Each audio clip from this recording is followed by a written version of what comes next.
Hello everyone, welcome back to SV Physics. In this video, we will discuss about solenoid. सबसे पहले हम यहाँ discuss करेंगे कि व्हाट इज द सोलेनोइड। तो एक नॉन कंडक्टिंग होलो ट्यूब होती है और उसके ऊपर यदि हम कॉपर वायर के टर्न लपेटते हैं, देखिए ये ऐसे यहाँ से करंट आई इनसाइड, मतलब यहाँ से सब जगह आउटसाइड करंट है और यहाँ पे इनसाइड है। तो एक नॉन कंडक्टिंग बेस लिया हमने, होलो ट्यूब ली और उस होलो ट्यूब के ऊपर कॉपर वायर के टर्न लपेट दिए। आप ये बेस नहीं भी लेना चाहो तो थोड़ा सा मोटा कॉपर वायर लेके यहाँ कर सकते हो, तो thick copper wire practically use में प्रॉब्लम देता है, इसलिए हम जनरली क्या लेते हैं कि एक नॉन कंडक्टिंग बेस यानी होलो ट्यूब रख लेते हैं और उसके ऊपर कुछ ऐसे टर्न लपेट देते हैं। अब आप देखिए ये क्या बन गई, ये लूप बन गई है। जब हम लूप में करंट फ्लो करते हैं तो मैग्नेटिक फील्ड बनता है। तो इतनी सारी लूप हो गई है और इन सब का मैग्नेटिक फील्ड बनेगा। यहाँ पे सबसे पहले हमें ये पता करना चाहिए कि डायरेक्शन ऑफ मैग्नेटिक फील्ड क्या होगा, और डायरेक्शन ऑफ मैग्नेटिक फील्ड के लिए हम अपने राइट हैंड का यूज करेंगे। यदि करंट इससे आउटसाइड है और इधर इनसाइड है, मतलब करंट कहां जा रही है, नीचे, तो जिस डायरेक्शन में करंट जा रही है ना, उसी डायरेक्शन में आप फिंगर को मोड़ दो। तो ये जो थंब है ना, वो थंब देगा डायरेक्शन ऑफ मैग्नेटिक फील्ड। तो देखिए ना, ये यहां पे है तो ये ऐसा होके ये होगा, तो डायरेक्शन ऑफ मैग्नेटिक फील्ड इस तरफ। अच्छा, आप लोगों को पता है ये बात कि मैग्नेटिक फील्ड लाइन नॉर्थ से साउथ की तरफ जाती है। इस तरफ जो पोल बनेगा वो नॉर्थ पोल बन जाएगा और इस तरफ जो पोल बनेगा वो साउथ पोल बन जाएगा। अच्छा, पिछले वीडियो में, प्रीवियस वीडियो में हम लोगों ने डिस्कशन किया था, current carrying loop magnetic field बनाती है तो वो अपने एक्सिस पे बनाती है, मतलब आउटसाइड जो मैग्नेटिक फील्ड होगा ना वो अप्रोक्स जीरो होगा। जीरो नहीं, अप्रोक्स जीरो होगा। इसका हमने एक पूरा डेरिवेशन भी किया है। तो सोलेनाइड के आउटसाइड जो मैग्नेटिक फील्ड होगा वो अप्रोक्स जीरो होगा। जो भी फील्ड बनेगा इसके इनसाइड बनेगा। मतलब यदि हम ये सोलेनाइड यहां पे ले लेते हैं तो इनसाइड जो मैग्नेटिक फील्ड बनेगा, ये बात भी रिमार्केबल है, इस बात को भी आपको याद रखना है कि इनसाइड जो मैग्नेटिक फील्ड बनेगा वो यूनिफॉर्म बनेगा, आउटसाइड जो मैग्नेटिक फील्ड होगा वो अप्रोक्स जीरो होगा। तो एक बात अभी तक आपको समझ में आई कि सोलेनाइड के आउटसाइड कोई मैग्नेटिक फील्ड नहीं होता, उसके एक्सिस पे होता है और इनसाइड होता है। और इनसाइड कैसा फील्ड होता है, इनसाइड यूनिफॉर्म फील्ड होता है। चलिए, हम सोलेनाइड समझ गए। नहीं, अभी कहां से समझ गए हम सोलेनाइड, अभी तो हमें कुछ बात और करनी है। क्या इतना ही होता है सोलेनाइड? मान लो इस सोलेनाइड की जो रेडियस है वो आर है, रेडियस इसकी आर है और इसकी टोटल लेंथ हम मान लेते हैं कैपिटल एल है।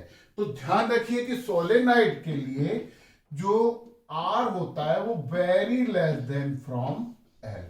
तो ये सोलेनाइड तब होगी जब इसकी रेडियस इसकी लेंथ से बहुत छोटी होगी। और एक बात और कि यदि आइडियल सोलेनाइड हो गई, आइडियल सोलेनाइड के लिए लेंथ जो होती है वो इंफिनिटी होती है, मतलब इनफाइनाइट लेंथ की जो सोलेनाइड होती है उस सोलेनाइड को हम आइडियल सोलेनाइड कहते हैं।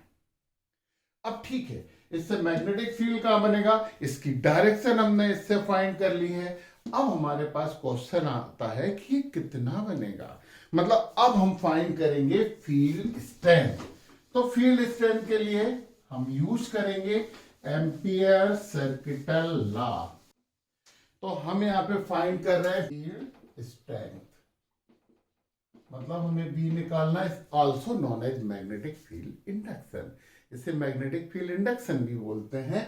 तो फील्ड स्ट्रेंथ निकाल रहे हैं और यूज क्या कर रहे हैं हम, ACL। परंतु ये जो ACL यूज हो रहा है तो केवल आइडियल सोलेनाइड के लिए हो रहा है।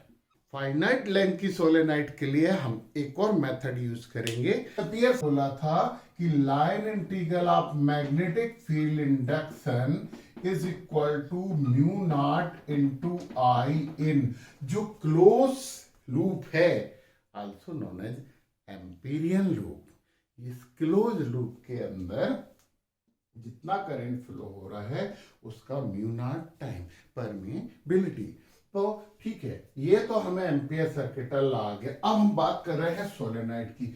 ये है हमारे पास सोलेनॉइड और इसकी जो रेडियस है, रेडियस इज इक्वल टू हम आर मान लेते हैं और इस पे कुछ टर्न्स है, ये पूरे टर्न्स है ऐसे ऐसे मान लेते हैं। हर टर्न में से इधर जो करंट आ रहा है वो आउटसाइड है, मतलब ऊपर की तरफ, और नीचे की तरफ जो करंट आ रहा है वो इनसाउट। अच्छा, ये लोग तो ये बात तो आप लोगों को पता ही होगी कि यदि हम क्रॉस से बनाते हैं तो इनवर्ड हो जाता है और डॉट यहाँ पे बनाते हैं तो आउटवर्ड हो जाता है। और तुम लोगों को ये भी पता है कि अंदर जो फील्ड बनेगा वो यूनिफॉर्म मैग्नेटिक फील्ड बनेगा और इस फील्ड को हम मान लेते हैं बी। क्योंकि हम एम्पियर सर्किट यहाँ पे यूज कर रहे हैं तो हमें एक क्लोज एम्पीरियन लूप की जरूरत पड़ेगी और वो क्लोज एम्पीरियन लूप हमने ये ले ली, A B C and D. मतलब यहां पे इस डायरेक्शन में ए बी सी डी, ये हमारे पास क्या हो गई, क्लोज एम्पीरियन लूप। अब इससे पास होने वाला टोटल करंट, तो फैक्ट है यही फार्मूला होगा। परंतु देखिए ना, यहां पे देखिए हमारे इस लूप में 4 पार्ट हो गए, A B, B C, C D और डी ए। मतलब यदि हमें ये फाइंड करना है, मतलब हम क्या, ये क्वेश्चन नंबर हम फर्स्ट दे देते हैं। मतलब यदि हमें मैग्नेटिक फील्ड इंडक्शन फाइंड करना है, line integral of magnetic field induction find करना है, तो ये हमारे पास 4 पार्ट हो गए। ये सबसे पहले ए बी और बी टू डी एल, देखो ए से बी तक सबसे पहले, फिर बी से सी तक क्योंकि पार्ट अलग है, तो फिर हमारे पास हो जाएगा B to C, B D L, और फिर सी टू डी, यहां पे आ जाइए आप, C to D, B D L, और लास्ट हमारे पास बचा डी टू ए, ये हो जाएगा D to A B D L. केवल इसके इक्वल हमने निकाले थे। अब आप देखिए यहां पे बी और डी एल, लेंथ और मैग्नेटिक फील्ड के बीच का एंगल हमें आता है। हम यहाँ पे एक साइड में लिख देते हैं कि यदि हम यहाँ पे बी डी एल की बात कर रहे हैं तो ये हो जाएगा B D L cos theta. Theta is the angle between length and magnetic field induction. Okay, चलिए आप इसको तो छोड़ दें, अभी हम बी से सी तक की बात करें। बी से सी मैग्नेटिक फील्ड की डायरेक्शन ये है और लेंथ की डायरेक्शन ये है, इन दोनों के बीच 90 डिग्री का एंगल बन जाता है बी से सी में। मतलब यदि हम यहाँ पे इसे लिखेंगे तो हम ये आपका बी से सी, और ये हो जाएगा बी डी एल कॉस 90 और बी डी एल कॉस, और cos 90 इज इक्वल टू तो 0 होता है, तो ये कितना हो जाएगा 0। मतलब हमारा पहला पार्ट ये तो 0 हो गया। फर्स्ट तो हमने लिखा हुआ है यार। चलिए अब हम इसकी बात करें, C2D। C2D देखिए ना, यहाँ तो कोई मैग्नेटिक फील्ड है ही नहीं, सोलेनाइड के आउटसाइड मैग्नेटिक फील्ड नहीं होता है। तो यहां पे क्या हो गया, यहाँ पे B इज इक्वल टू 0 हो गई, तो ये पूरा पोर्शन भी, ये पूरा पार्ट भी 0 हो गया। अब हम D से A की बात करते हैं, D से A, ये मैग्नेटिक फील्ड, फिर इन दोनों के बीच 90 का एंगल बना, तो हम इसे D2A लिख सकते हैं, BDL cos 90, और ये कितना हो जाएगा, ये हो जाएगा आपका 0। तो फैक्ट है ये सब पोर्शन हमारे लिए कितने हो गए, ये सभी पोर्शन हमारे लिए हो गए 0, केवल अकेला ये बचा। चलो तो फिर हम देखिए इसे मिटा देते हैं क्योंकि ये पूरे पार्ट तो हमारे पास 0 हो ही गए हैं और ये अकेला हमारे पास बचा है, तो ये वैल्यू हम यहाँ पे लिख सकते हैं। तो हमारे पास क्या आ गया, हमारे पास आ गया ये A to B, B dl is equal to mu naught and I in. अब हमें आई इन निकालना है। मान लेते हैं कि इसकी लेंथ l है, तो हम यहां पे देखते हैं कि total number of turns is equal to capital N। और एक और बात हम मान लेते हैं, number of turns per unit length, per unit length number of turns हम स्मॉल n ले लेते हैं। तो देखिए पर यूनिट टर्न्स में है n और l लेंथ में कितना हो जाएगा, स्मॉल n इंटू l।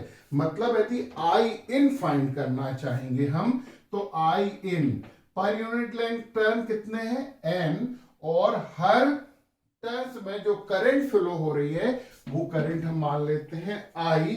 तो n टर्न्स हो गए, करंट पर टर्न्स में I हो गई, और टोटल कितने हो जाएंगे L लेंथ में NIL। एक बार फिर से समझिए, टोटल टर्न्स L लेंथ में कितने हो जाएंगे N इंटू L। हाँ, ये बात भी हम यहाँ पे लिख देते हैं, टोटल टर्न्स और कहां पे L लेंथ में इज इक्वल टू NL, और करंट पर टर्न I है, तो हमारे पास I इन जो हो जाएगा NLI। ये वैल्यू हम यहां पे रखें। फिर B और DL के बीच में एंगल देखो A टू B, तो ये क्या हो जाएगा BDL। तो इसे हम क्या लिख सकते हैं, BDL cos थीटा। ओके, ये हमारे पास हो गया A टू B। इसे हम लिख सकते हैं A to B BDL cos 0। देखिए ना, यही मैग्नेटिक फील्ड है, यही डायरेक्शन है cos 0, और सामने हमारे पास क्या आ जाएगा, म्यू नॉट इंटू NIL। थोड़ा सा रिअरेंज करके लिख दिया। ओके, लिख सकते हैं cos 0 तो 1 होगा, dl का करेंगे विथ रिस्पेक्ट टू AB तो L हो जाएगा। तो ये हमारे पास क्या आ जाएगा, BL is equal to mu naught NIL, और L से ये L कैंसिल, तो B इज इक्वल टू आ गया म्यू नॉट NI। ये है वो मैग्नेटिक फील्ड की स्ट्रेंथ जो कि एक आइडियल सोलेनोइड बनाती है। अब non ideal solenoid Ampere circuit law तो इसे निकाल के नहीं देते हैं, तो फिर नॉन आइडियल सोलेनोइड के लिए भी हमें एक डेरिवेशन करना मस्ट है, क्योंकि कॉम्पिटिटिव एग्जाम में कई बार उसके एंड पे मैग्नेटिक फील्ड पूछ लेते हैं, जो कि इससे पता नहीं लगता क्योंकि इसमें एंड होती ही नहीं है, ये तो इनफाइनाइट लेंथ की होती है। तो चलिए हम एक नॉर्मल सोलेनोइड के लिए एक और डेरिवेशन कर लेते हैं। अब हम नॉर्मल सोलेनोइड की बात करें, तो मान लेते हैं हमारे पास ये है एक सोलेनोइड, इस पे कॉपर टर्न्स हैं, और ये भी मान लेते हैं इधर बाहर और इधर इन, और जब बाहर से इधर जाएगा तो मैग्नेटिक फील्ड की जो डायरेक्शन होगी वो इस तरफ होगी। ओके, सोलेनोइड है, इसकी लेंथ जो है वो हम मान लेते हैं L, और इसकी रेडियस है, radius is equal to small a मान लेते हैं, और number of turns per unit length is equal to n मान लेते हैं। ओके, और current per turns is equal to I कर लेते हैं। हमने क्या किया, अब हम बायोट-सेवर्ट लॉ यूज करेंगे कि हम इस पॉइंट पे निकालना चाह रहे हैं magnetic field strength, magnetic field induction B। तो यहां से एक स्मॉल एलिमेंट हमने AB ले लिया, ये AB है, और इसकी जो लेंथ है वो DL। अब एक बात तो हम यहाँ पे कर ही लें कि DL लेंथ में टोटल टर्न्स क्या होंगे, हाँ ये भी हमें यहाँ पे लिख लें, total turns in DL length is equal to NDL। तो टोटल करंट कितना हो जाएगा, I इंटू NDL। ओके, ठीक है। अब देखिए, आप इसे यहां से मिलाइए, ये वाली R मान लेते हैं, स्मॉल एलिमेंट है तो इन दोनों को ही R हम मानेंगे, और एक कंस्ट्रक्शन कर लेते हैं। ये वाला एंगल हम थीटा कर लें तो मान लें, तो ये वाला एंगल भी थीटा होगा, और AC क्या है, AC परपेंडिकुलर है PB पे, ठीक है। ये हमारे पास एक स्मॉल एलिमेंट हो गया, इसके कारण पॉइंट P पर मैग्नेटिक फील्ड करते हैं, मतलब हम यहाँ पे magnetic field at point P due to small element dl। चलिए तो dv आएगा, dv is equal to mu naught upon 4 pi 2 pi and dl i और a स्क्वायर। ये क्या है, ये i इनसाइड है, एंड dl टोटल टर्न्स हो गए, पर टर्न्स में करंट i थी इसलिए एंड dl i हो गया, a square upon r Q, ये वाली डिस्टेंस। ये फार्मूला हम प्रीवियस वीडियो में डिस्कस कर चुके हैं। चलिए ठीक है, अब यहाँ पे हम सबसे पहले तो ये यहाँ से इससे ये काट के 2 ही लिख दो, तो हमारे पास क्या हो जाएगा, dB इज इक्वल टू हो जाएगा mu naught upon 2 pi cancel हो गई, N I dl a square upon r cube, से हमने इक्वेशन नंबर फर्स्ट ले लिया।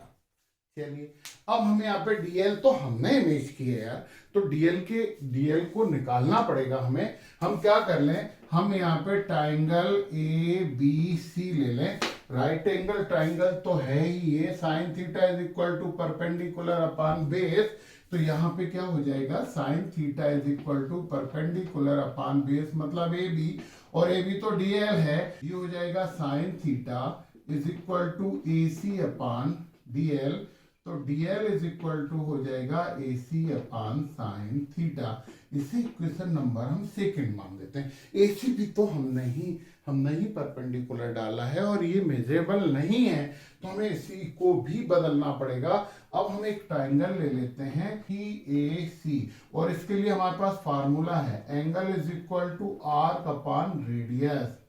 चलिए एंगल कितना हो गया, यहाँ पे एंगल हो गया d थीटा, ये वाला एंगल हम मान लेते हैं d थीटा, आर्क हो गई AC, रेडियस हो गई r, तो यहाँ पे हो जाएगा d theta AC upon r, तो AC is equal to r d theta, और फ्रॉम सेकेंड का हम यूज करें, इसमें सेकेंड में AC की वैल्यू रख दें, तो dl इज इक्वल टू हो जाएगा r d theta upon sine theta, और हम इक्वेशन फर्स्ट यूज कर लें तो हमारे पास क्या हो जाएगा, dB, ये वाला इक्वेशन हमने यूज किया, तो dB इज इक्वल टू हो जाएगा mu naught upon 2 N I, a square भी लिख दो, अब dl की वैल्यू रख दे, तो ये हो जाएगा r d थीटा अपॉन नीचे r क्यू है और साइन थीटा, तो ये r से ये कैंसिल होकर 2 हो जाएगा,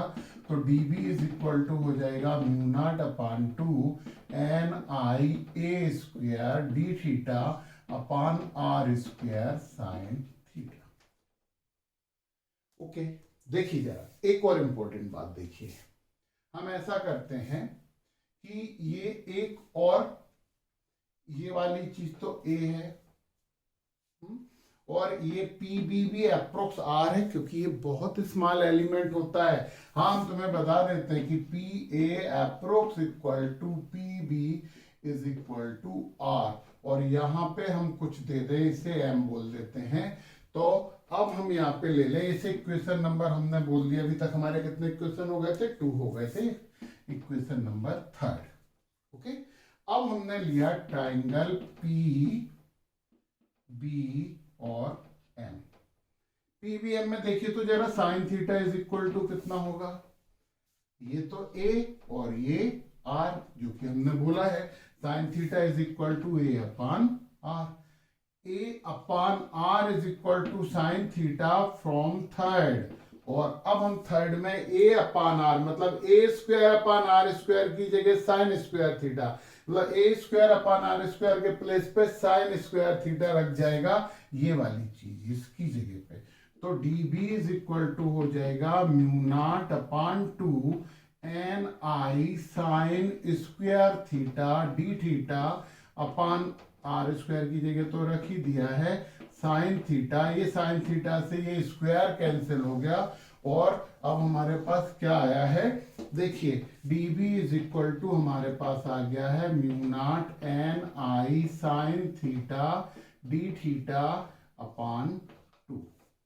ये तो स्मॉल एलिमेंट के कारण निकला है, हमें तो पूरी ट्यूब के कारण, पूरी सोलेनाइड के कारण निकालना है। तो हम एक काम कर लेते हैं, अब हमने क्या किया, इसे इस एंड से जोड़ा और ये एंगल हमने मान लिया θ1 और इसे हमने यहां से जोड़ा और इसे हमने बोल दिया θ2। यदि हम θ1 से लेके θ2 तक, θ1 से लेके θ2 तक यदि इंटीग्रेशन कर दे तो पूरी सोलेनाइड के कारण इंटेंसिटी ऑफ मैग्नेटिक फील्ड हमें मिल जाएगी। मतलब यदि हमें B चाहिए तो इंटीग्रेशन करेंगे θ1 से θ2 तक इस dB का, और ये dB क्या है, ये है mu naught N I sine theta D theta upon 2।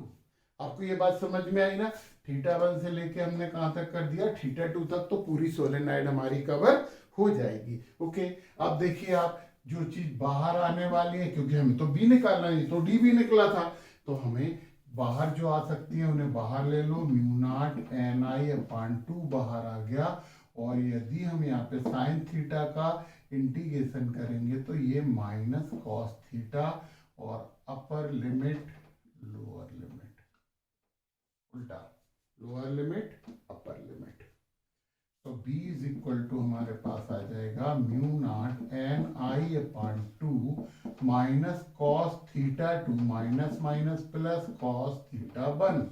तो हम इसे लिख सकते हैं B is equal to mu naught N I upon 2 cos θ1 minus cos θ2। ये हमारे पास B की यूनिट तो वेबर पर मीटर स्क्वायर होती ही है।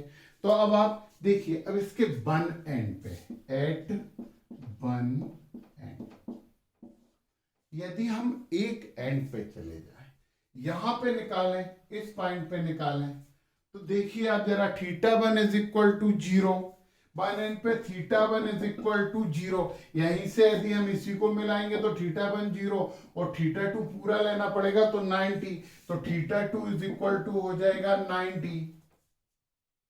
तो वन एंड पे जब हम निकालेंगे तो B इज इक्वल टू हो जाएगा mu naught N I upon 2 cos 0 ये, और minus cos 0, sorry cos 0 minus cos 90, cos 90 तो 0 होती है, cos 0 1, B is equal to mu naught N I upon 2। ये एंड पे हो जाएगा, एट वन एंड हो जाएगा। अब एक इंपॉर्टेंट बात, आप बोलोगे कि सर आप ये वाला फार्मूला लेके आए, वन एंड पे अपॉन 2 आ रही है, हम वेरी लॉन्ग करें। वेरी लॉन्ग का मतलब आप समझ गए, वेरी लॉन्ग सोलेनाइड, और वेरी लॉन्ग सोलेनाइड का मतलब है आइडियल। तो यदि ये बहुत लंबी है तो ये वाला एंगल 0 हो जाएगा और ये वाला एंगल 180 हो जाएगा। वेरी लॉन्ग के लिए θ1 इज इक्वल टू 0, देखो ना ये बहुत लंबी होगी तो ये थीटा ऐसे ऐसे जाते हुए 0 हो जाएगा, और ये इस तरफ हम देखें ना ऐसे कर देते हैं ये, तो यहाँ पे पॉइंट है, ये पॉइंट है P, तो हम इधर करेंगे तो और लंबी होगी तो और छोटा हो जाएगा, तो θ1 अप्रोक्स 0 हो जाएगा और θ2 अप्रोक्स 180 हो जाएगा। तो वेरी लॉन्ग में θ1 is equal to 0, θ2 is equal to 180 degree होता है। हम इसमें ये वैल्यू रखें, ये हमारा मेन फार्मूला है, ये तो वन एंड पे निकाला था, तो B इज इक्वल टू हो जाएगा mu naught N I upon 2 cos 0 minus cos 180, cos 180 मतलब -1 और माइनस माइनस प्लस 2, 2 से 2 कैंसिल हो गए, B0 is equal to mu naught N I, जो कि एम्पियर सर्किट लॉ भी दे चुके हैं।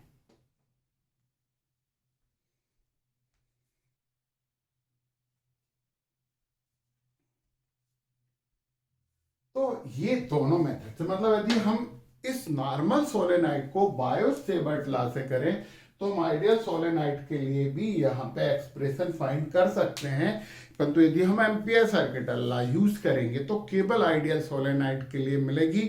यदि आपको अच्छे से समझ में आया हो तो कमेंट करिए, कुछ क्वेश्चन हो तो कमेंट करके पूछिए। Please like subscribe